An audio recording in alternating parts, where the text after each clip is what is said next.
Welcome to Sold with Webinars, a podcast that aims to uncover how the most successful experts, coaches, consultants, and e-course professionals sell their products and services with just one sales presentation or webinar. A simple sales webinar can transform the business and life of a solopreneur. And this podcast will show you how other experts just like you are generating 6 and 7 figures per year online with their webinars. So let's get started. Hey, it's Joel Irway here. Welcome to another episode of Sold with Webinars. And today, you guys are in for such a treat. I just got off the podcast interview with my good friend, Trevor Turnbull, who I've known for, about a year and a half now. And we talked about some awesome stuff. Trevor is a guy who literally the only thing he does in his business is webinars. I wanted to have him on this podcast because I wanted him to talk about the different ways that he uses webinars in his business. He does this unique hybrid style approach where he's doing a combination of live and automated webinars each month. And I wanted him to talk about that, but also talk about his history with webinars and all the things that he's seen through the years. He's been doing this since 2010, I believe, through the years of him running webinars. And so you guys are really going to enjoy this. We also talked about some pretty interesting lead generation strategies and traffic strategies for using LinkedIn and groups. And we talked about a ton of stuff. You guys are going to love this episode. So pay attention. It's a rather lengthy one, but there's a lot of golden nuggets that are hidden deep inside of this episode. So without further ado, enjoy.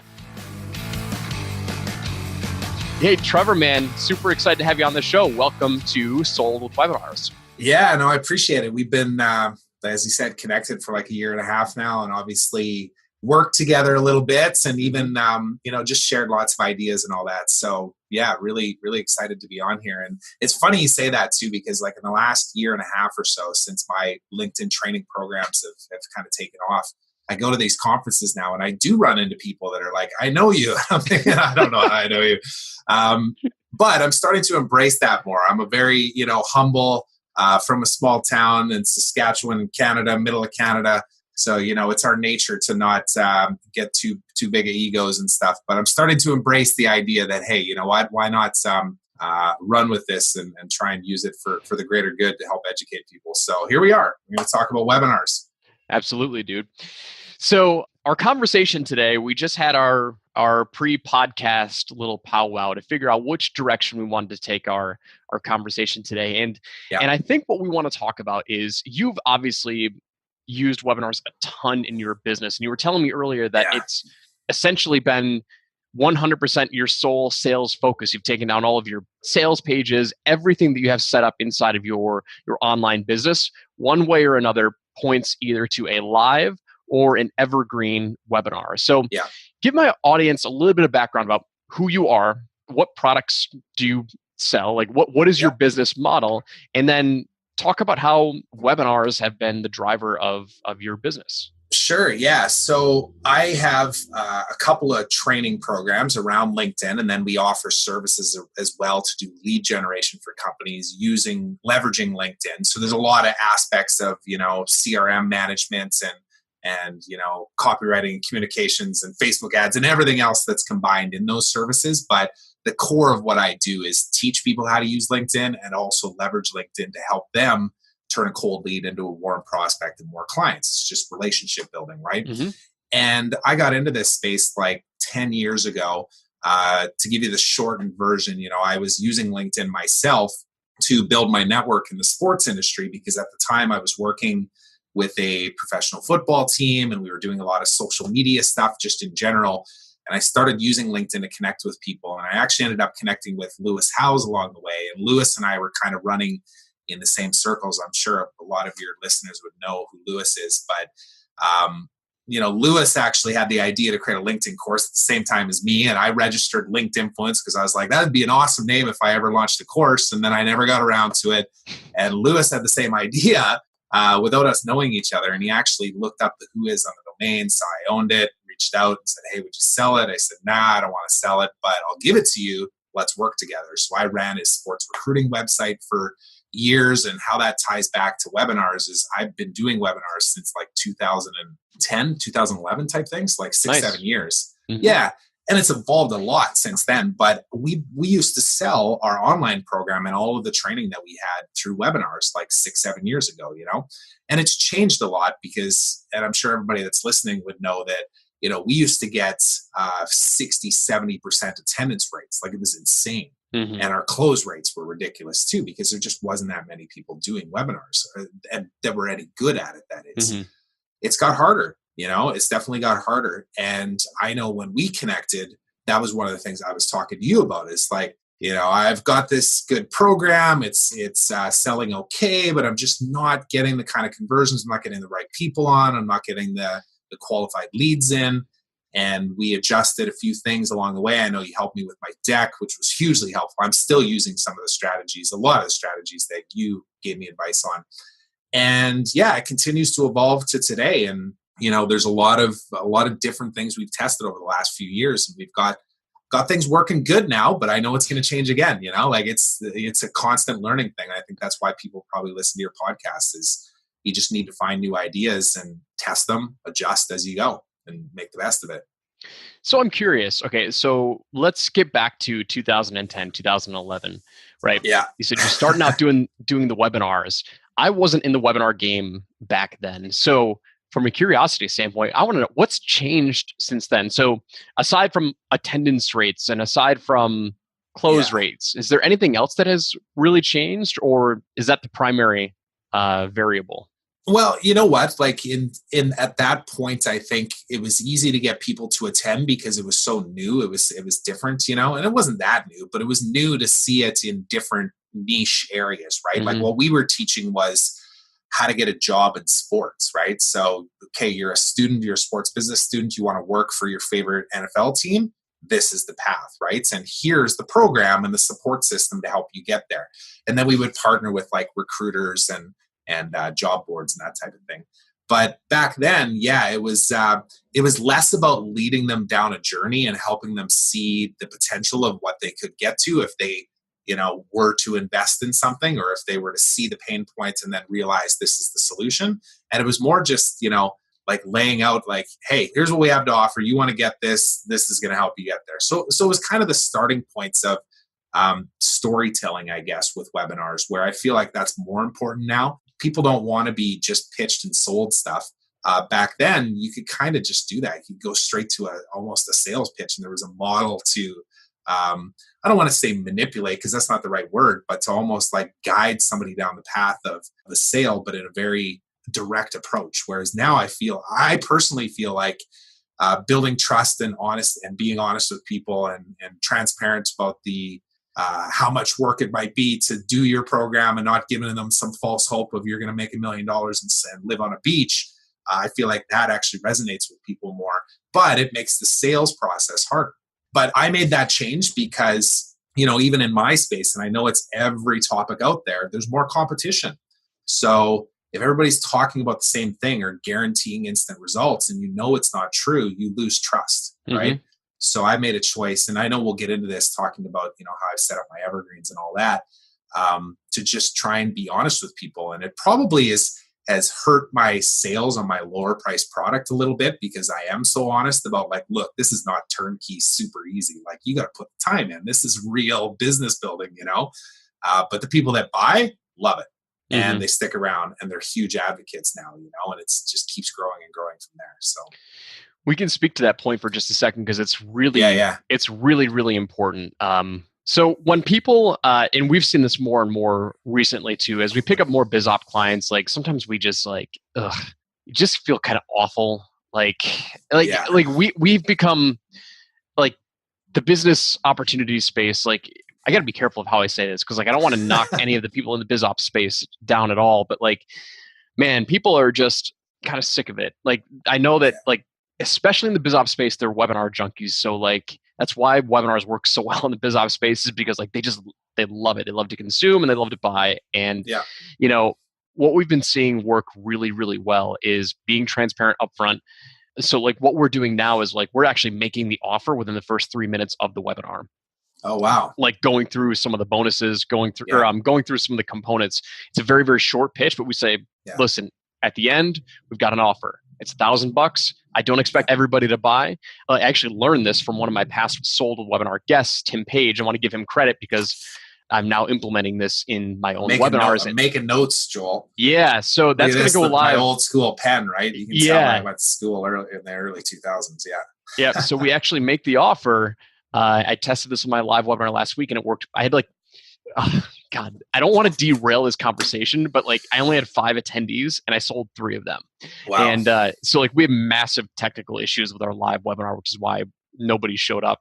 But we sold 3 of them, which was freaking awesome. And we made the pitch within the first 5 minutes, and then just went on and did the content. And so, yes, everything is changing. Everything always changes. That's why I always tell people there's no one set formula. What's the winning close? What's the magical close that I need to get them? It's so well, and not to go too far down that tangent, but a lot of times this is where the brilliance connects, right? Is I've done hundreds of webinars, over the years, and probably I'd say I've done close to 40 or 50 this year alone. And I don't do a pitch off the start, but I do mention that, hey, you know what? If you like what you hear, I'm going to be offering something at the end of advanced training. There's only so much we can go through in an hour. And that was something I learned from you a year ago. And then at the end, when I go into the pitch, it's before the end of the hour. So I'm always getting people that only expected there to be an hour, to be there for an hour, and I'm getting the pitch in before they have to leave. But it's a natural thing, and anybody that's done webinars would know that as soon as you start that pitch, you start seeing the tick down of people attending, right? And then by the 10-minute mark of doing your pitch, it's down, down, down, down, down, right? And every time I see that, I'm like, God, there's got to be a better way to do this, because those people that are leaving might have bought, but either the 60-minute mark hit and they had to run off to a meeting, or they just got bored of hearing me pitch, right? And even some people want, they hear what I have to say and they're like, I'm sold. Just give me the link.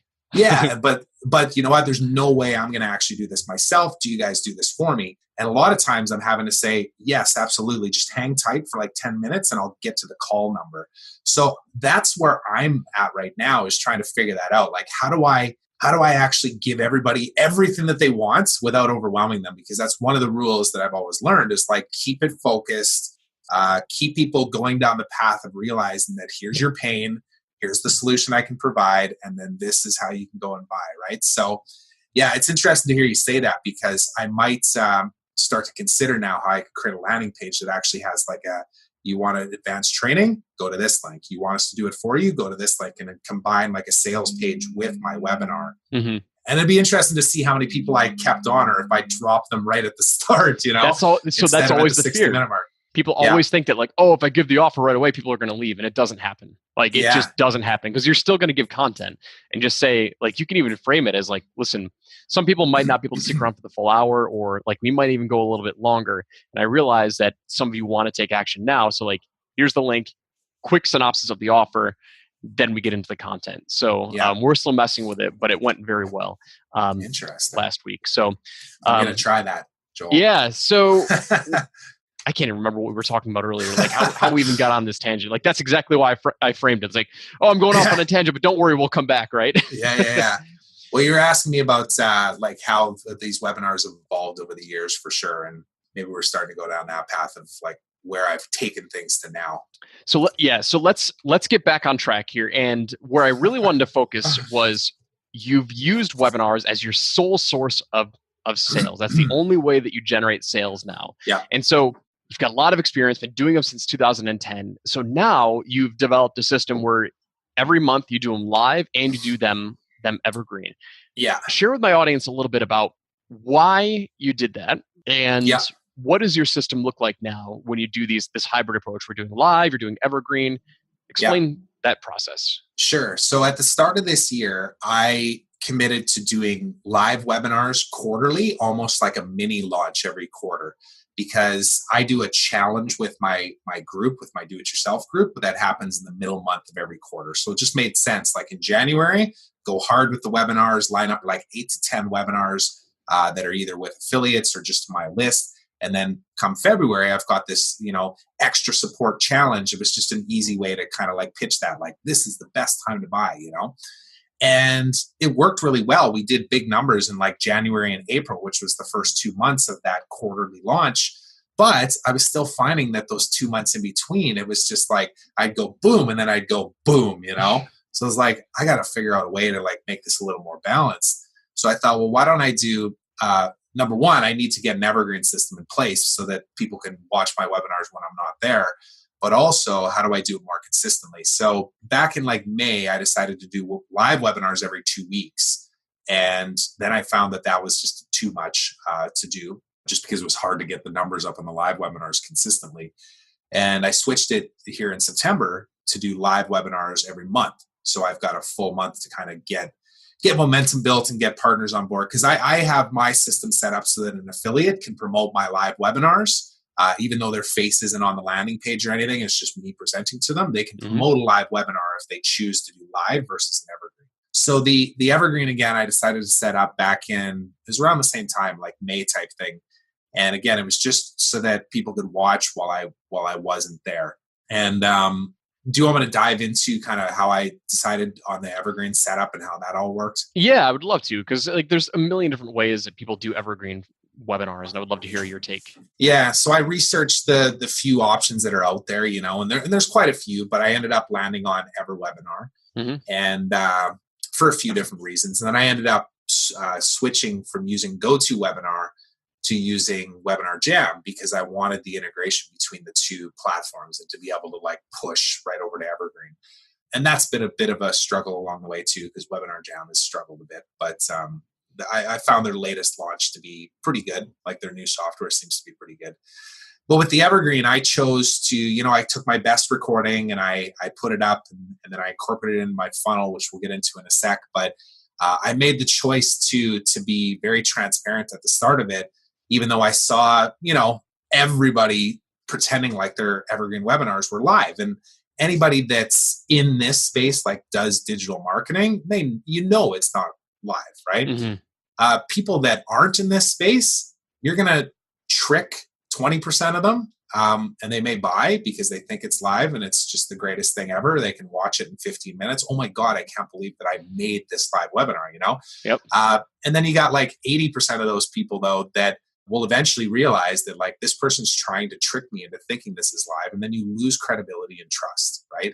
And that to me is why I made the choice in like May to say, even if I lose some of those sales where I can walk them down this path of like creating scarcity and all these different things, pretending like it's live, I'd rather build trust with somebody that walks away from my webinar and buys from me 6 months from now than try and close them right now.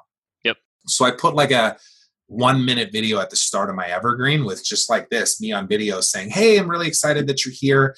Just so you know, this is a recorded webinar. I did it. It's exactly the same content you'd see if you did a live one with me right now. I just recorded this a month ago, and my staff is there to answer your questions in your chat. If you have something that they can't handle, it will get to me and I'll get back to you. So enjoy the webinar. And that's it, right? And I've had people come back to me and say, I bought from you, not even because of what you taught me, just because of the fact that you were transparent off the top and I knew I could trust you. Yep. And that was it, right? It's so critical. Like one of the reasons why we do webinars in general is the personal touch, right? When you're doing them live, great. You can interact with the attendees and you can answer their questions. And yeah, everybody wants to go automated because automated will allow you to scale, right? But I tell everybody, like, especially like my high-end done-for-you clients, like, hey, Joel, I want to hire the webinar agency because I want to build an automated webinar. Like, we turn 100% of those people away.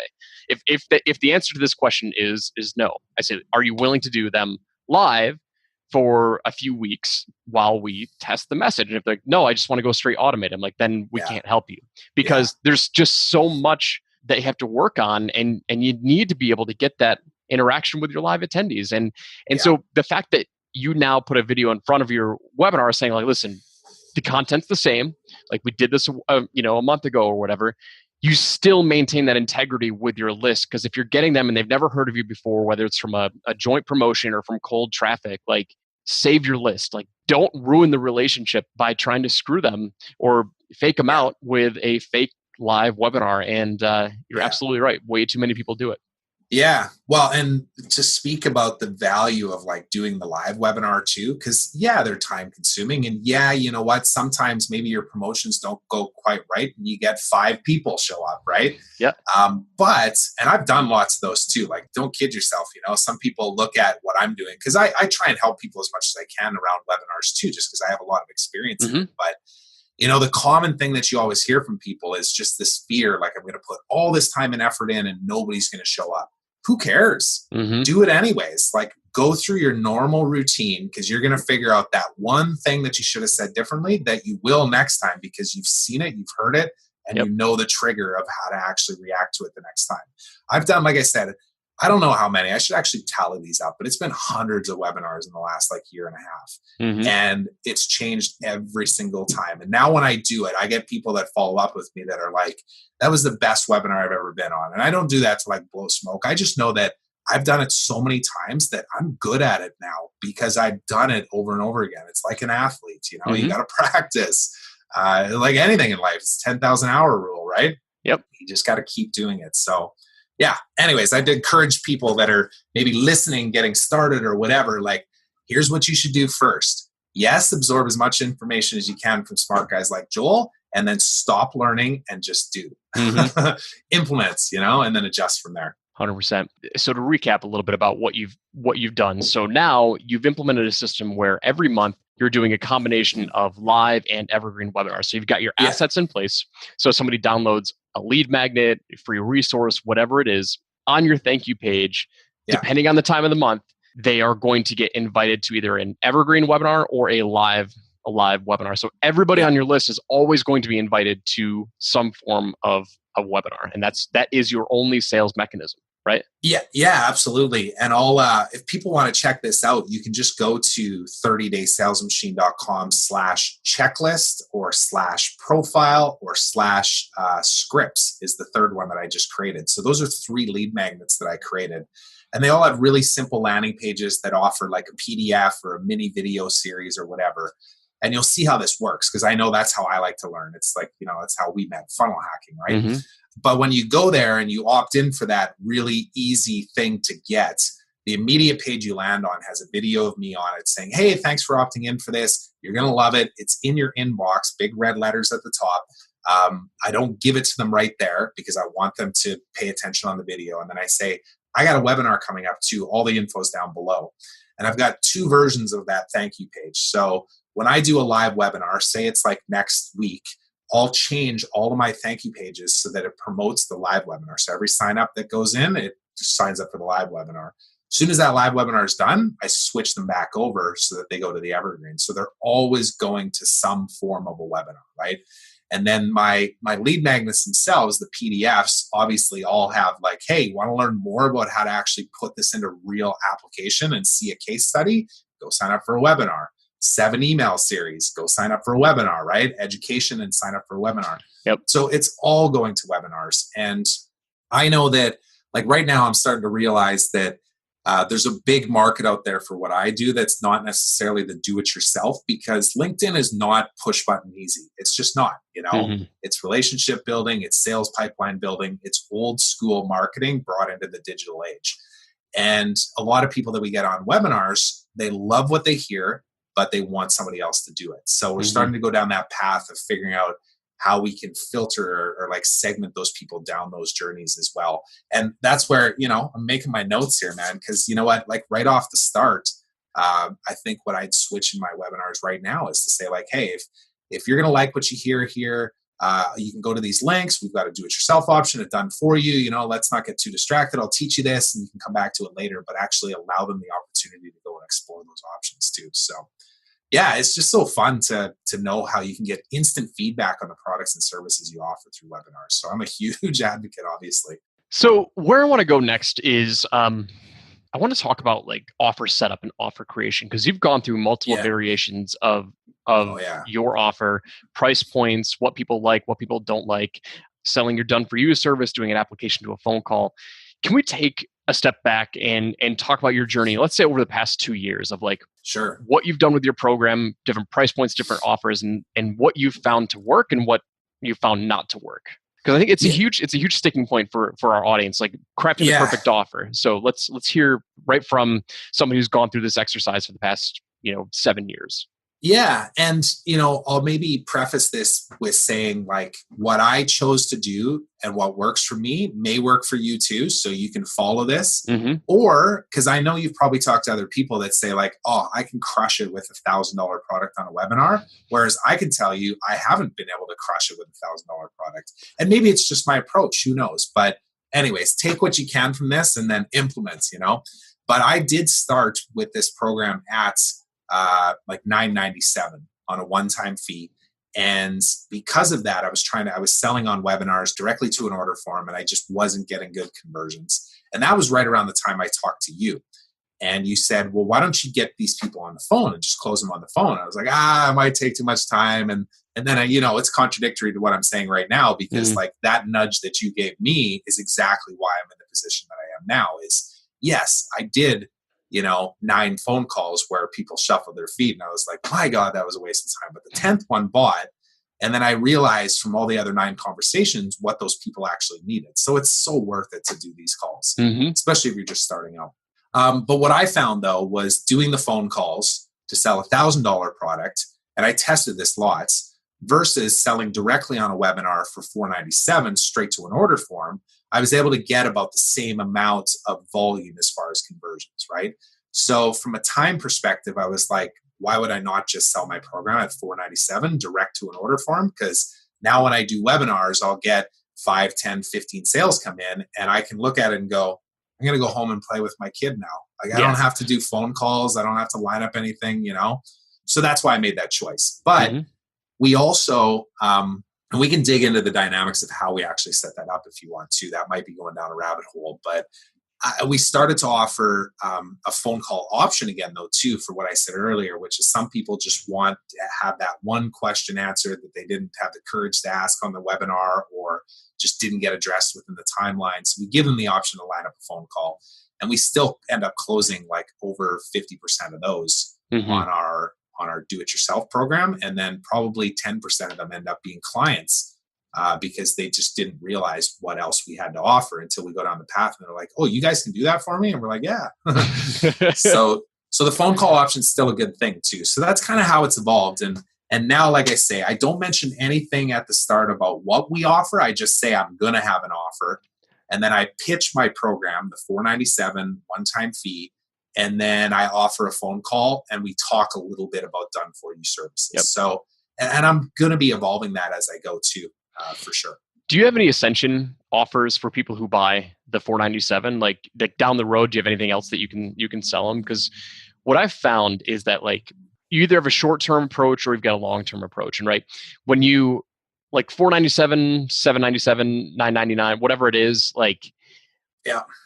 There comes a balance between what do you want in your business? Do you want like more front-end revenue, or do you want more front-end customers where you have other offers they're going to need, they're going to buy? So like a lower price point where you can get more customers coming in the door, more opportunities to sell them something later.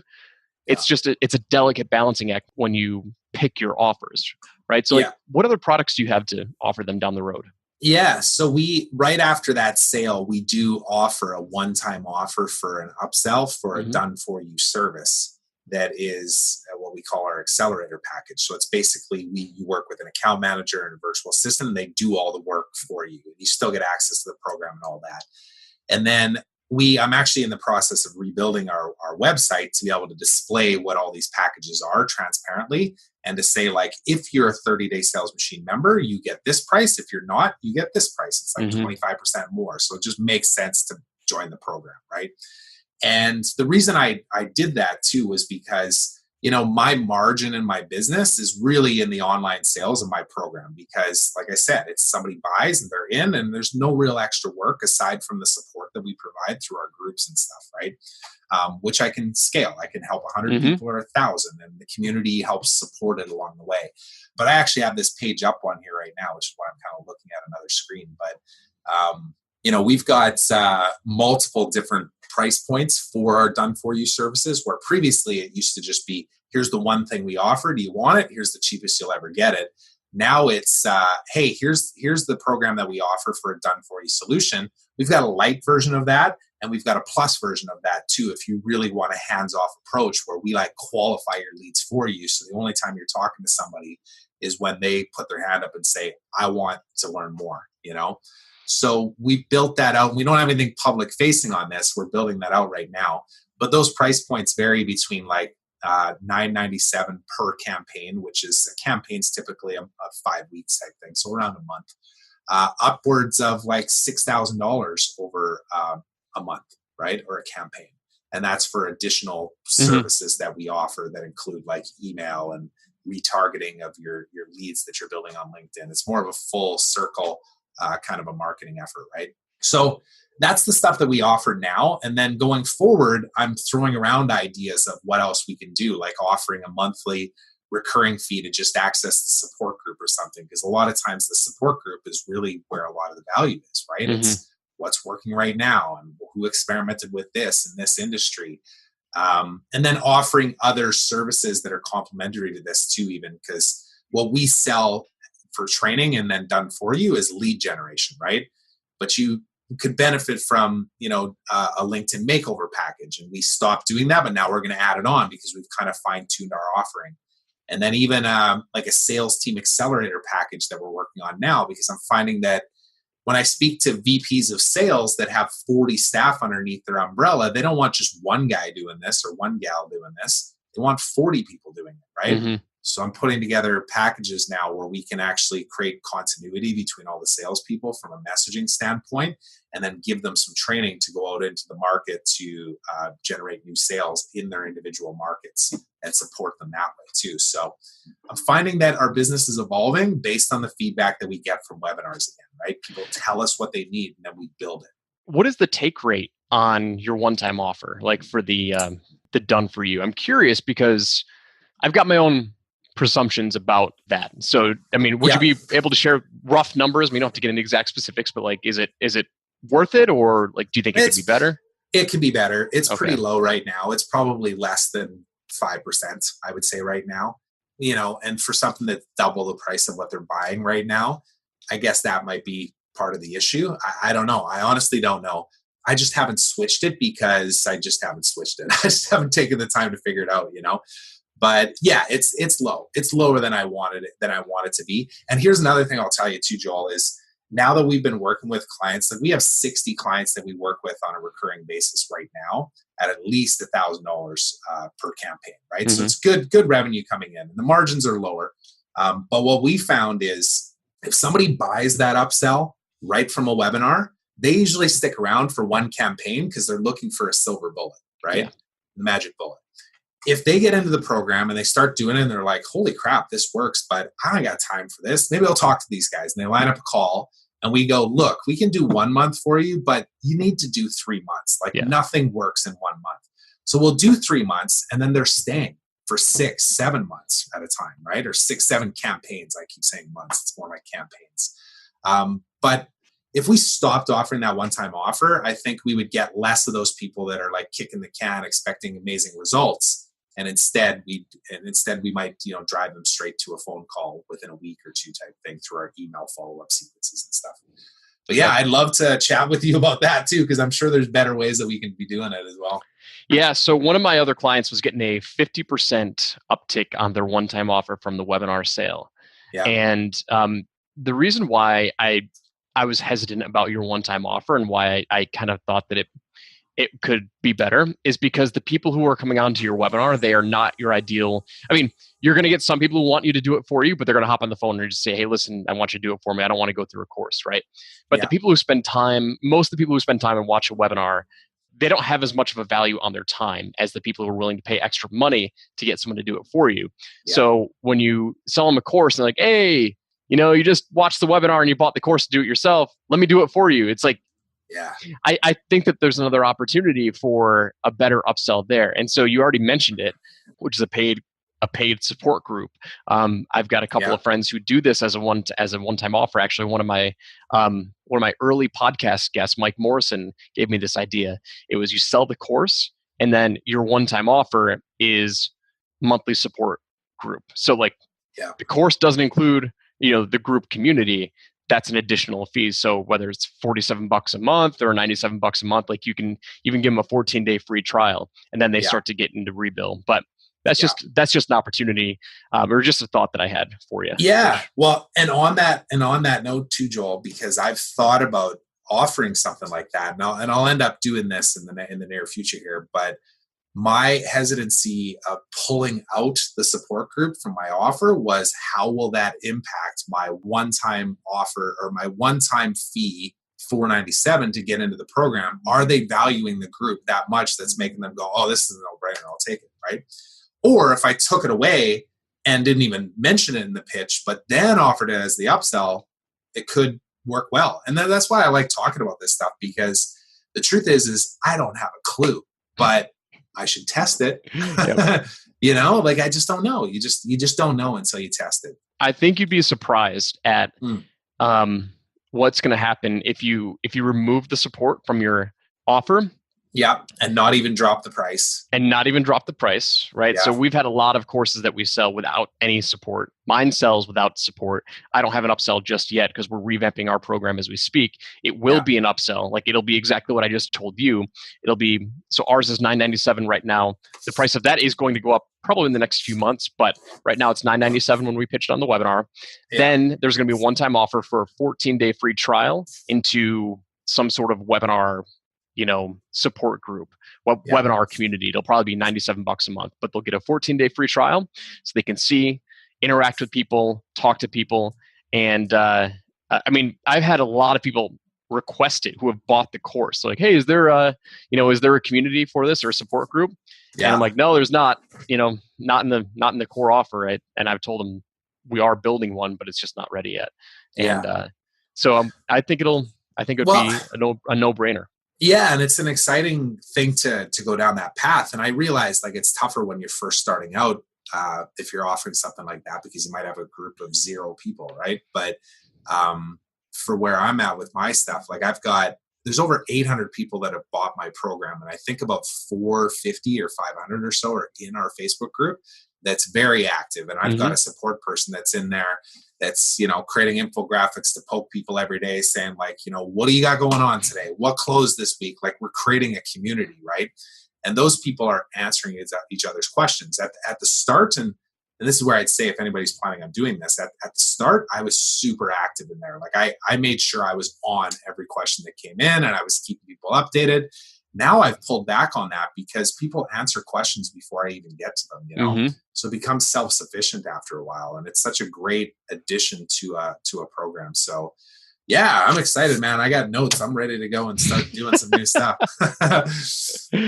Awesome. But it's the thing that we just said. Like, this is the beautiful part about webinars is like, I know I can test this. I could test this next week if I wanted to, Absolutely. With the list, with the affiliates that I have, even with buying cold traffic to come to these webinars, because you'll get some good knowledge no matter what you do to know what your next step should be. 100%, man. Yeah. What I love about your system is like you've done this for 7 years.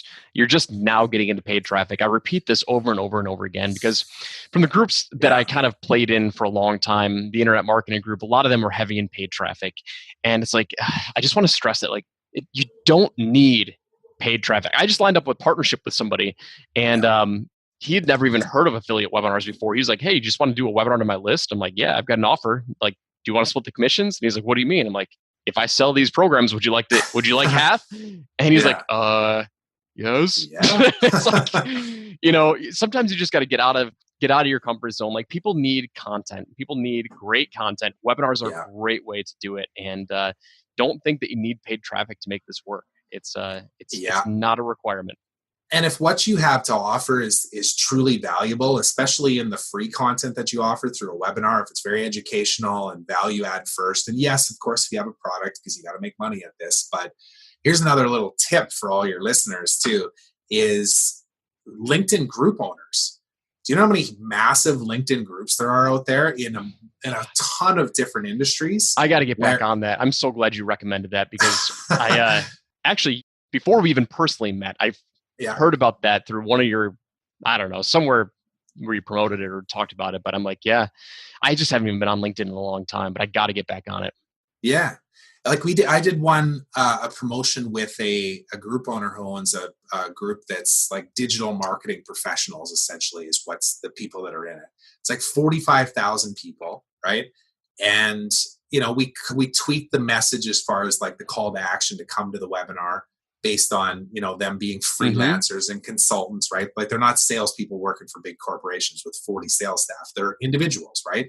So we tweaked it, and she actually approached me, which was unique. Usually I'm the one going out to them saying, hey, would you like this? And you got to educate them. Like you just said, like you promote me, I'll give you half. And they're like, what are you talking about? Most of the time they don't even realize that world exists. Yep.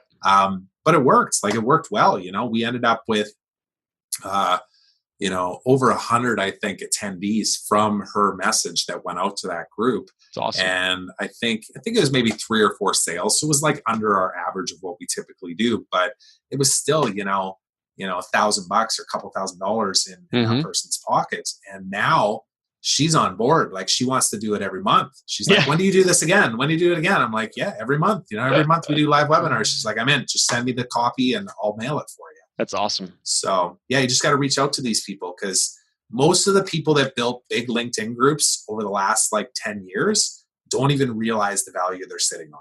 They built an email list. And they don't even realize the value of it. So you just got to reach out to them and explain that you're coming from a place of value first and foremost. Let me educate your audience, and then we can even make some money on the back end too. Dude, we got to get you in to do a LinkedIn group outreach training to my audience and people on the podcast. Because until you just mentioned it, I completely just forgot about that asset. And that is something that that all of my listeners could pull value from. Yeah. So we got to get that lined up. It's really easy to do too. Like you obviously have to be connected to somebody on LinkedIn to send a message, but you can find the owners of these groups easily. Like you just do a search for a keyword based on a topic or an industry or a role type or whatever. Find the group owner, send them an email or join their group, request to join their group, send them a message directly that way, or even just connect with them and put a small message in that connection request. Like it's like everything, you're going to have to kiss a lot of frogs to get to the prince, as they say, right? It's like, so, you might send 100 messages and one person finally gets back to you and says, yeah, I'm in. But if that results in a couple $1,000s in revenue and you can be consistent with it, it's another good path to take that isn't ads where you're having to spend a whole bunch of money to maybe make some sales. Cause that's risky. I just started, like you said, doing Facebook ads for real. I dabbled before, but for real, like 3 months ago. And I still haven't dialed it in. I'm like break even right now. And that's with a webinar that I know how it converts, right? So anybody that's still before that stage, it's a tough gig for sure. And it's always changing. 100%, man. Yeah. Cool. Well, Trevor, man, we talked about a ton. We talked about your history of your webinar life, how you've been doing this since 2010, the evolution of webinars. We talked about your hybrid approach, how you're doing live webinars each month and evergreen webinars each month, and your transparency that you always bring to your audience, which helps with your long-term nurturing, your long-term list. We talked about different offers that you put on your webinar and the evolution of how your offer has changed versus selling a $1,000 item versus a $497 item versus done for you. Yeah. Hopefully we gave you some ideas on your one-time offer as well. Absolutely. And we also dropped a gold nugget at the end about approaching LinkedIn groups for partner webinars and joint promotion, which is just absolutely gold. And I completely forgot about. So where do people go check you out? Where do they find you? How do they get more information on whether it's LinkedIn groups, whether it's funnel hacking you or signing up on how to find the 30-day sales machine? How do they connect with you? Yeah. So LinkedIn, first and foremost, connect with me on LinkedIn. And I'll say this too, if you connect with me on LinkedIn, tell me that you listen to this podcast as well. That's something that I always do too. It's actually another strategy I use when people sign up for my webinars, not to get into a whole nother topic, but as soon as they do sign up, I give them the usual, mark it in your calendar, go check your email, show up on time, remove distractions, connect with me on LinkedIn and tell me that you're going to be on the webinar. You'd be amazed, man, how many people are that will connect with you and be like, I'm going to be on your webinar. I'm so excited. You're a real person. And I reply back to them and I go, yes, I am. Looking forward to seeing you there. And I'll be honest too, I don't respond to those. It's not me doing it. I have an assistant that does it unless it requires like a custom response. But typically I'm going to be there and I go, awesome, sounds great. It's the first level of building trust with people where they know that you're actually a real person. So connect with me on LinkedIn. And then, you can just go to 30daysalesmachine.com. We're completely redoing our site right now, like I said, to have all those different channels to help people no matter where they're at in their business. And you'll see all of our free stuff on there by the time this goes live. I'm sure we'll have that site up and running. So the checklist and the profile training and the messaging scripts and all the things that we have for free to be able to help people learn how to use LinkedIn to grow their business, it's all going to be there too. So appreciate doing this with you, buddy. It's always a pleasure to chat with you. Dude, Trevor, man, we're two very similar people. And I love when we talk because there's so much knowledge that you have that I don't even tap into, right? Like LinkedIn, I tried to do LinkedIn a while ago, but man, I love talking with intelligent people and people who have the utmost, ethical standing but still like marketing. And those are the people that I want to connect with. So always a pleasure to have you on, man. We're going to wrap up our episode today. So thanks for tuning in and be sure to go check out Trevor, connect with him on LinkedIn, tell him that you found him through Sold Webinars and he'll hook you up with some really good stuff. So that's all we got for today. So I appreciate it, everybody. And we'll see you on the next episode. Take care. Thanks so much for listening. We hope you enjoyed today's episode, and we look forward to giving you the next one. You can also follow and watch the behind-the-scenes look at how I'm personally launching a brand new 6- and 7-figure product from scratch at soldwithwebinars.com/TV. And if you'd like to come hang out with other fellow experts, join our Facebook group at soldwithwebinars.com/experts. Join us next time, and I'll see you there.